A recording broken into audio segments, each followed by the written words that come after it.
Buenas tardes, amigas y amigos, tengan todos y todas, sean ustedes bienvenidas y bienvenidos a compartir con nosotros esta entrega especial de cada tarde, las noticias del día, por su canal Super TV 55 y quienes nos siguen a través de las redes sociales.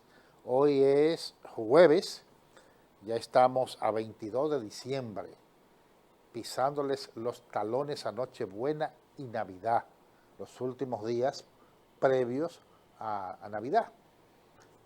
Hoy, como es lógico, y hace ya varios días, pero cada vez más vemos una ciudad atiborrada, una ciudad congestionada, no solamente en el tránsito vehicular, que es intenso, sino en otros aspectos, peatonal, tiendas, bancos, supermercados especialmente. Hay un desbordamiento de la población hacia el comercio en estos días, lo cual hace mucho más tediosa la ciudad, más difícil, porque si en tiempos normales es difícil el tránsito, el desenvolvimiento que se da en estos días, más en esta oportunidad que nos ha tocado una Navidad, donde hay muchos espacios obstaculizados por los trabajos que se están haciendo, tanto del monorriel, el teleférico y una parte de la avenida Las Carreras que está interrumpida. Vamos a ver cómo salimos lo mejor parado de estos días que tienden a subir más la tensión y las actividades sociales. En el día de hoy, por ejemplo, hay una información que dice que el 64% de la población no sale en horas de la noche por temor a la inseguridad. Es decir, que la inseguridad, el auge de la delincuencia ha generado un problema, un impacto muy negativo en las actividades sociales, culturales, académicas y, en fin, de todo lo que implica, y comerciales, porque este es un país donde en la noche hay muchas actividades comerciales, especialmente centros de diversión, restaurantes, bares, farmacias, aunque a la farmacia hay que salir obligatoriamente. Ahí no es si uno quiere, a menos que no sea una cosa que usted la pueda para el otro día. Pero quiero decir que la vida nocturna ha sido impactada fuertemente por los problemas de seguridad ciudadana, como lo refleja esa encuesta que da un número alto, muy alto. Y eso que hay que decir que en los últimos días, 8, 10 días, 12 días, se advierte aunque sea una leve disminución en los hechos delictivos. Han bajado un poco, probablemente por las medidas que se han adoptado, el intenso patrullaje, más vehículos, más tecnología de uso y otros factores. Además, la policía ha desarrollado una política casi de tierra arrasada. Los llamados intercambios de disparos en este mes de diciembre se han llevado decenas de personas, especialmente jóvenes, en los barrios populosos, fundamentalmente. Pero ese es el panorama que se vive en esta Navidad. A pesar de todo, hay una disminución en las actividades nocturnas por asuntos de seguridad, de temor. Hay que, en otro aspecto, hoy el Poder Ejecutivo promulgó la ley de ordenamiento territorial en el país. Aunque no conozco a profundidad en fin, todo y de qué se trata, esta es una ley importante. No sé si se estructuró, si se estableció de la mejor forma, porque además es una ley con complejidades y que puede lesionar intereses a favor del bien común o en contra del bien común. A mí lo que me interesa es el bien común. No he visto mucha resistencia, muchas críticas de la gente que son los más interesados, porque le conviene o le perjudica. En ese sentido parece ser que no hay mucha oposición, no lesiona muchos intereses, porque la verdad que como fue estructurada, como fue aprobada y ya promulgada, por lo visto no tiene mayores opositores. La ley de ordenamiento territorial, que debe ayudar a muchas cosas en el país. Hoy había visto en un periódico digital como que la iban a revisar el Ejecutivo para establecer si se aprobó, cómo fue enviada. Pero parece que eso no se dio porque la información que tengo es que el presidente Luis Abinader promulgó la ley, esa ley de ordenamiento territorial que va a regir para la República Dominicana. En otro aspecto, el Ministerio de Salud Pública está analizando en la capital, medidas para la capital, una especie de acordonamiento para los ríos Ozama e Isabela. El Isabela es un afluente del Ozama. En la parte norte del distrito o de la provincia de Santo Domingo, el Isabela desemboca en el Ozama y se convierte en un solo río, pero en una parte son dos. Y en esos ríos, sobre todo en el Isabela, se ha detectado la bacteria que genera el cólera. Y es muy peligroso porque, sobre todo el Ozama, pasa por mucha área urbana, bordea muchos sectores. Y como pasa en este país, y los países como el nuestro, de subdesarrollado, de miseria, de tantas desigualdades, las orillas de los ríos en las ciudades se convierten en hábitat, en espacio de viviendas. Gente que inclusive abusa, no porque quieren, de su vida, su seguridad, su salud, y viven al borde del río. En ese sentido, los riesgos son altos para esas viviendas, esos barrios extremadamente marginales que se establecen a la orilla de los ríos.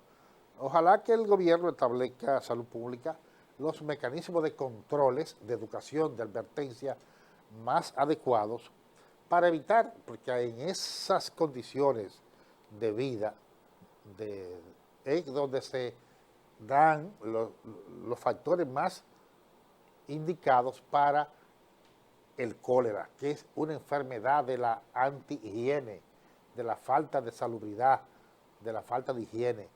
Esa es una enfermedad de eso. Y es lamentable, la mayoría de los casos que han aparecido son de gente que vive, reside en esas situaciones, en esas condiciones. Esperamos la medida que se vayan a adoptar en ese sentido, pero son necesarias, son muy necesarias. Leí hoy algo y lo voy a reproducir brevemente, que ya había leído otra vez, y es una especie de anécdota de la historia reciente de este país. Yo hablaba ayer que ayer se cumplió el 59 aniversario de la masacre, el asesinato de Manolo Tavares Justo y sus compañeros en Alto de Diferencia, Manaclas. Y escribe el dirigente político, intelectual, poeta Tony Raful, una experiencia que él tuvo con el que era presidente en ese momento, provisional, del funesto triunvirato, que era don Emilio de los Santos. Y lo hago no para exaltar a ese señor, no me interesa ni exaltarlo, ni reconocerlo, ni criticarlo, ese no es el objetivo, pero que sirva de lección a la gente, a veces que hay gente buena intencionada, gente buena, pero que se deja usar y manipular por gente mala, perversa. Y parece que eso fue lo que le pasó a un señor que tenía un buen nombre, que fue un antitrujillista siempre, de la poca gente en este país que nunca se quiso inscribir en el partido de Trujillo y sufrió mucho por eso, y fue presidente de la Junta Central Electoral que organizó las elecciones de Juan Bosch, que ganó Juan Bosch. Entonces lo pusieron de presidente del triunvirato. Cuando el jefe de las Fuerzas Armadas, Víctor Elvis Viñas Román, el 22 de diciembre, hace 59 años, se presenta a su oficina y se cuadra militarmente. Le dice, señor presidente, vengo a informarle que murieron 14 guerrilleros y su líder en un combate en las lomas de San José de las Matas, Manolo Tavares. Él le preguntó, ¿y cuántos soldados hay muertos? No, señor presidente, ninguno. ¿Y cuántos soldados hay heridos? Señor presidente, ninguno. Entonces, él dijo, bueno, ahí no hubo un combate. Ahí lo que hubo fue un fusilamiento masivo. Y ahora mismo pueden contar con mi renuncia como presidente de la República. Se paró de su escritorio, recogió algo y se fue. Como presidente tenía su chofer, su vehículo asignado y su escolta militar, entonces él la dejó. Ni cogió el carro del chofer del presidente, ni permitió que la escolta lo siguiera. Salió del palacio y se fue a una calle y pidió, donde pasan los conchos, transporte público, y paró un carro y se montó para irse a su casa. El chofer lo ve y se sorprende y le dice, ¿y usted no es el presidente de la República? Dice, no, yo era el presidente de la República, ya yo no soy el presidente de la República. Y se fue. Sería como que de un momento a otro saliera del palacio Luis Abinader y se monta en un concho solo, cosa increíble. Y el chofer se dé cuenta, oh, ¿y usted no es Luis Abinader, el presidente de la República? Así fue que pasó. Sí, digo esto para un gesto correcto de él, pero que la gente no se deje usar, no se deje manipular de mucha gente perversa que anda en el medio, muchas veces. Bueno, hoy se anunció que Karina Aristi, la ex alcaldesa de Higüey, asumió la presidencia del partido que había fundado su padre, Partido Liberal Reformista, Amable Aristi Castro. Eso siempre ha sido una entelequia. Eso lo podrían mantener moribundo el padre de ella, que tenía cierto nombre en el país, y a fuerza de papeleta, como él actuaba en la política. Ella no tiene las habilidades, y ojalá que no, ni las mañas, ojalá que no, que eran muchas que tenía su padre. Por tanto, ella será presidenta de un nombre. Eso es una entelequia que no va para ninguna parte. Pero mientras respire esa entelequia, ella podría ser la líder del Partido Liberal Reformista, que era propiedad de su difunto padre, Amable Aristi Castro. En otro aspecto, hoy se inició el pago de viáticos que le debían a los soldados que mandó Hipólito, de loco viejo imprudente, a Irak, cuando la guerra de Irak, cuando Bush invadió a Irak en el 2003. Oiga, 18 años después, le comienzan a pagar los viáticos y incentivos a esos soldados que fueron a Irak. Bien, no debieron esperar tanto, no debieron durar tanto tiempo sin darle su derecho a esa gente que fueron a arriesgar la vida a cambio de nada, a apoyar una causa sumamente bandidesca, una imprudencia de Hipólito Mejía, imperdonable. Esa es la situación con esos soldados y es policía. Bueno, y en otro aspecto hubo conflicto hoy en Elías Piña, en la frontera con Haití, cerraron el comercio. Ahí el mercado no es tan grande como Dajabón y como en Pedernales, ni en Jimaní, pero hay un mercado, hay un intercambio, y no se pudo realizar, sobre todo por actitudes hostiles del lado haitiano. Las autoridades dominicanas entonces cerraron la frontera en Elías Piña en el día de hoy. También hay una amenaza fuerte de una gran tormenta de nieve en Estados Unidos. Hay que seguir esto con atención. Nosotros tenemos 2 millones de dominicanos que viven allí y parece que esta es una tormenta muy fuerte de nieve que va a copar gran parte del territorio norteamericano. Bueno, vamos allá, director, a nuestro primer contacto con la publicidad. Adelante, venimos con una interesante entrevista a partir de estos mensajes comerciales. No se la pierdan.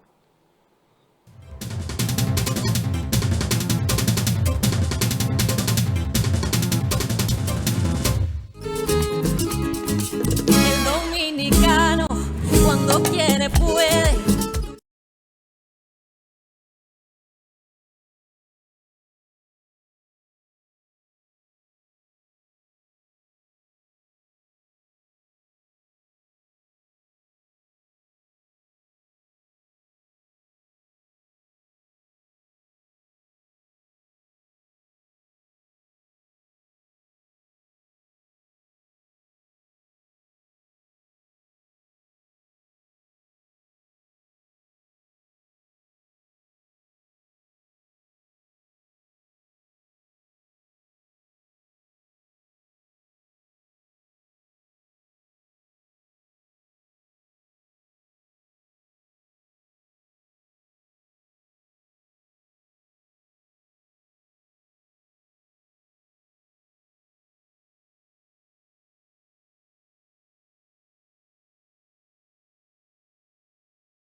Bueno, gracias a ustedes, amigas y amigos televidentes, por continuar con nuestro programa de esta tarde, las noticias del día. Como les he prometido, tengo una interesante entrevista. Mi programa está hoy muy florecido, con dos flores primaverales, dos jóvenes nobles, periodistas de aquí de Santiago, que están recién incursionando en el ejercicio profesional. La conozco muy bien y vamos a conversar sobre su experiencia, sus expectativas, sus anhelos, sus sueños, como profesionales de la comunicación que inician, que son el relevo. Mientras mi generación va saliendo del escenario, ellas serán el sustituto. Natalie Tabarés, no Tavares, porque es un apellido no tan común, Tabarés, y María Tejada. Natalie para acá en el centro y María allá. Bueno, buenas tardes, jóvenes, ¿cómo están? Buenas tardes. Hola, buenas tardes. Súper felices de estar con usted, señor Leonce. Oh, gracias, la alegría es mía compartir con ustedes. Ella son estudiantes de término, cuando van a hablar de eso, avanzada de comunicación, no sé si alguna ya terminó, y iniciaron el año pasado ya su incursión directa en los medios, en el programa PPA, Periodista por un Año, en Listín Diario. Iniciaron conmigo, laborando yo allá en ese prestigioso periódico, Listín impreso y Listín digital. Y bueno, ya culminaron su ciclo allá y ahora están aquí en el Canal 55, en el departamento de prensa. Yo quiero que nos hablen en qué nivel académico ustedes están. Buenas tardes, como me había presentado el señor Leoncio, mi nombre es Natalie Tavares y pues yo soy estudiante de término, simplemente me falta para culminar la carrera tomar 6 asignaturas y el proyecto de grado, lo que significa que alrededor de 8 meses. ¿En qué centro? En la Universidad Tecnológica de Santiago, UTESA. En UTESA. ¿Y tú, María? Bien, saludos nuevamente. Como ya me presentó, María Tejada. Y bueno, en mi caso solamente me queda una asignatura, que es proyecto de grado, ya para finalizar también en UTESA. También en UTESA. Sí. Qué bueno. Ustedes eligieron como carrera, como profesión, el periodismo, la comunicación. ¿Qué les motivó? Bueno, realmente yo siempre he sentido una gran pasión por los medios de comunicación. Desde pequeña, cuando veía a mi papá, sí, exactamente.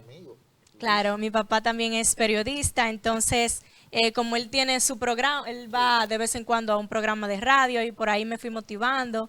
Y desde pequeña siempre me ha gustado la escritura, el canto y todo eso. O sea, siempre me han gustado las cámaras, entonces por ahí ese amor y también la curiosidad, porque soy una persona muy curiosa, no me gusta quedarme con dudas.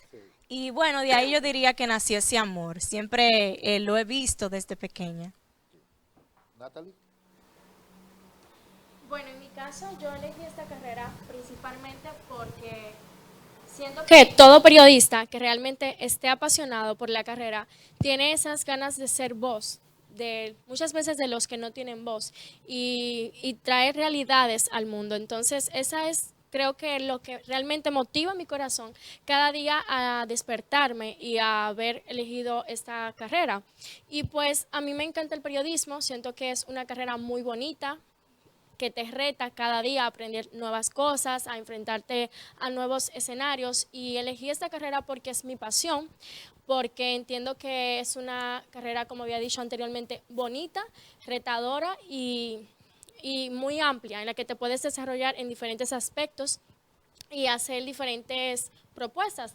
Ya tenemos el caso de lo que es el periodismo escrito, que mi compañera y amiga María de los Ángeles ha vivido junto a mí, como usted decía, cuando trabajamos en Listín Diario, y también actualmente en lo que es la televisión y la creación de contenido para un noticiario en este caso. Entonces, yo siento que es mi gran pasión y por eso elegí estudiar comunicación social. Ustedes tienen cierto privilegio porque hay muchísimos jóvenes que estudian en la universidad, se gradúan y aún después duran mucho tiempo en pisar una redacción. Y ustedes antes de graduarse ya están en la batalla, en el entrenamiento, en la experiencia. Eso es un privilegio. Ustedes ingresaron al programa de periodistas por un año, PPA, en el ISTIN, en el año 21. Sí, octubre de 2021. Exacto. Octubre de 2021. ¿Cómo fue esa experiencia? Muy bonita y enriquecedora. Ajá. Sí, definitivamente. Fue una experiencia muy retadora, es bastante impresionante porque uno aprende muchísimo, uno conoce el verdadero campo de batalla y la verdad es que el Listín es una escuela, realmente.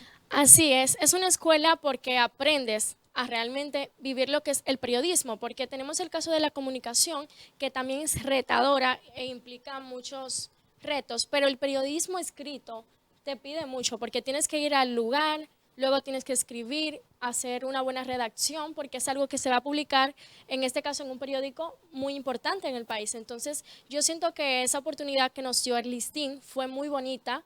Es algo que yo volvería a vivir 1000 veces porque aprendí mucho. Trabajé con usted y con otros periodistas con los que aprendimos mucho de lo que es el periodismo como tal, porque en la universidad se aprende lo técnico y quizás Teoría. Exacto, la teoría Sí. y puedes como que tomar algunas cositas de la universidad, pero el periodismo real, lo que reta como tal a ser un buen periodista es lo que aprendemos en la calle, yendo a los lugares, conociendo las historias. En mi caso, yo fui, por ejemplo, cuando trabajaba en Listín Diario a María Trinidad Sánchez y conocí la realidad, lo que nosotros desde una redacción como tal no siempre podemos ver. Entonces, experiencia muy bonita y siempre voy a estar agradecida con Listín Diario por haberme permitido escribir y firmar en sus páginas. Sí. Y otra cosita también, antes de que diga lo siguiente, es que uno aprende realmente a ver las realidades. O sea, es como buscarle otra perspectiva a lo que está pasando. O sea, no es solamente que quedarse como, que murió alguien en tal sitio, sino como esa historia detrás de esa persona. Fue de lo que más me gustó en el listing, porque uno siempre buscaba como el más allá. Lo que otros medios quizás no hacían, uno como que investigaba más a fondo de todo, y eso fue algo muy bonito, como explotar esa parte humana y ponerse en el lugar de las personas, que uno hasta lloraba y de todo. Fue muy, muy gratificante. Así es, como decía mi compañera, creo que aprender y en mi caso, como decía al principio, yo elegí esta carrera para ser voz, para conocer realidades, para poder ayudar.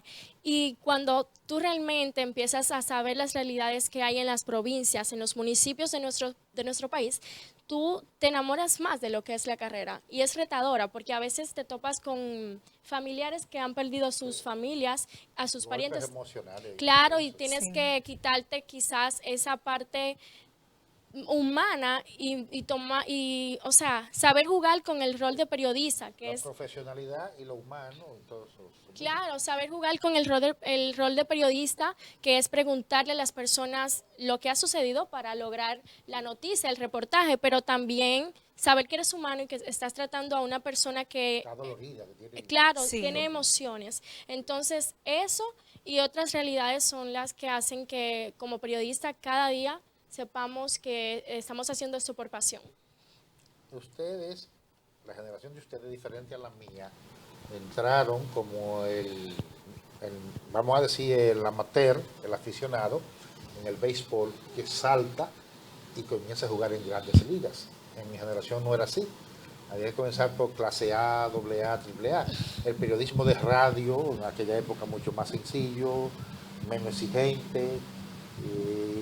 Luego, no todos podían saltar al periodismo escrito, ustedes comenzaron por lo alto.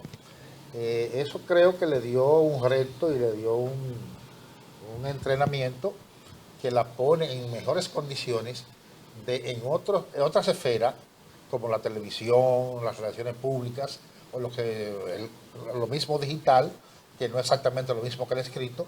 Ustedes pueden dar la talla. Claro. Ustedes se sienten con la confianza, con la fe, que pueden dar la talla, ya que pasaron por las grandes ligas, en cualquier otra liga del periodismo.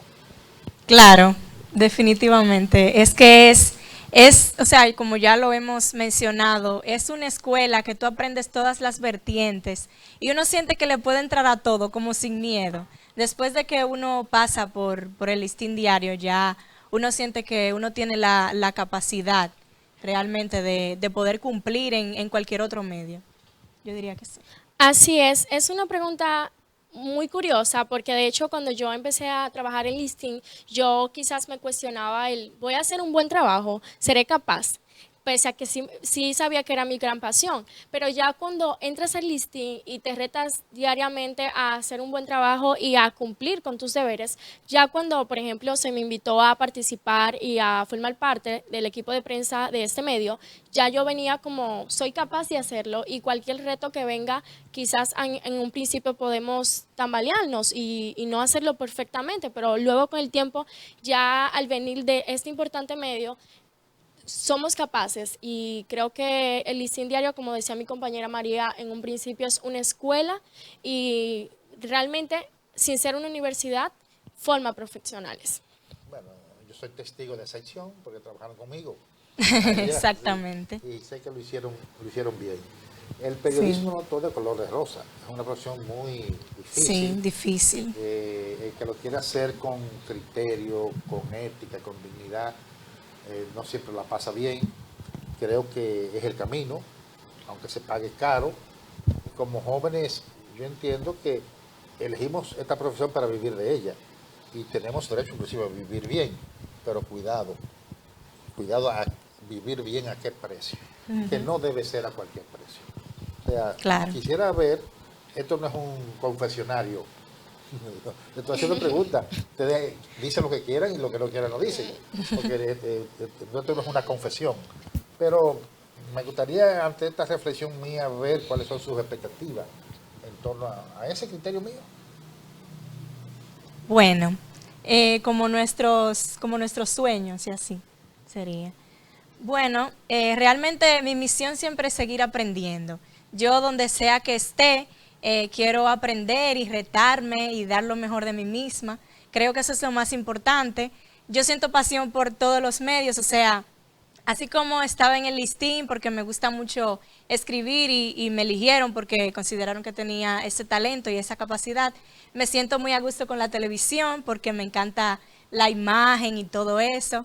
Pero también, o sea, yo siento que en cualquier área que esté, yo voy a estar feliz y voy a dar lo mejor de mí. Y los sueños siempre son como proyectarse a nivel internacional, sea donde sea, pero siempre dando lo mejor, siempre ser uno mismo, que es lo importante. Natalie, sobre eso. Bueno, en mi caso, creo que mi carrera y lo que hago diariamente me enseña lo que es realmente el periodismo. Usted hablaba de retos y de que no es color de rosa, y eso es súper cierto. Es una carrera retadora que te pone quizás oportunidades que tú tienes que decir, es lo que quiero en mi vida, es lo que quiero proyectar, es lo que yo quiero hacer como periodista, y siento que como somos jóvenes quizás estemos viendo desde esa parte rosa, lo de, bueno, yo no voy a hacer esto en tal etapa o no quiero hacer esto en mi vida. Y yo pienso que muchas veces los comunicadores, cuando empiezan lo que es el mundo de ejercer la profesión, tenemos ese tipo de pensamiento y quizás en el camino podemos torcernos, por así decirlo, pero siento que cuando realmente tú amas el periodismo, siempre tienes que tener pendiente el criterio y que tú tienes al momento de empezar a estudiar la carrera y seguir esa línea, esa pasión por tu profesión, y es algo que se puede aplicar en cualquier carrera. La medicina también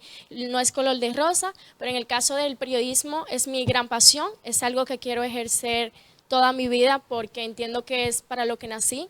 Nací para dar a conocer realidades, para crear contenido, y por eso también como en un futuro me gustaría estudiar la carrera de Derecho, que de algún modo está ligado a lo que es el periodismo, porque en ambas situaciones puedes defender a las personas, puedes ser voz de las personas. Entonces, ese es un proyecto que tengo pensado para un futuro. También voy a crear un canal de YouTube próximamente en el que voy a estar creando contenido diferente a lo que son los medios. ¿Me invita a trabajar allá? Claro, claro. Sí, voy a estar creando un canal de YouTube en el que pienso hablar sobre temas que no suelo hablar, por ejemplo, o tratar en el oficio diario, sino que estaría enfocado en otros temas. Sí, pero no olvidar, es mi sugerencia nunca, tenemos derecho a progresar, tenemos derecho a vivir bien, pero no olvidar en el ejercicio los principios y los criterios éticos de la profesión. Esa es una sugerencia que yo le hago. Así es. Es así. Vemos que hay muchas personas que simplemente se dejan llevar porque le van a dar más dinero en un sitio cuando, por ejemplo, tiene que salir con poca ropa o tiene que hacer cosas que realmente no va con sus valores. Y yo creo que eso es algo muy delicado que hay que tener en cuenta a la hora de estar en esta profesión. O sea, enfocarse en uno mismo, trabajar, ser positivo y sobre todo no rendirse. Así es, y mantener lo que hablaba al principio del criterio y de los valores, porque como decía, esta carrera es muy retadora y es un negocio. Al final de cuentas, es un negocio en el que quizás por algunos intereses no se puede hablar de varios temas o de alguna institución, pero siento que se puede hacer un periodismo en el que sea voz de situaciones, en el que se da a conocer situaciones, pero también teniendo esa ética de no afectar intereses. Bueno, señor director, vamos nuevamente a un contacto con la publicidad y ya volveremos para continuar con esta interesante entrevista con estas dos jóvenes promesas de la comunicación de Santiago. Adelante.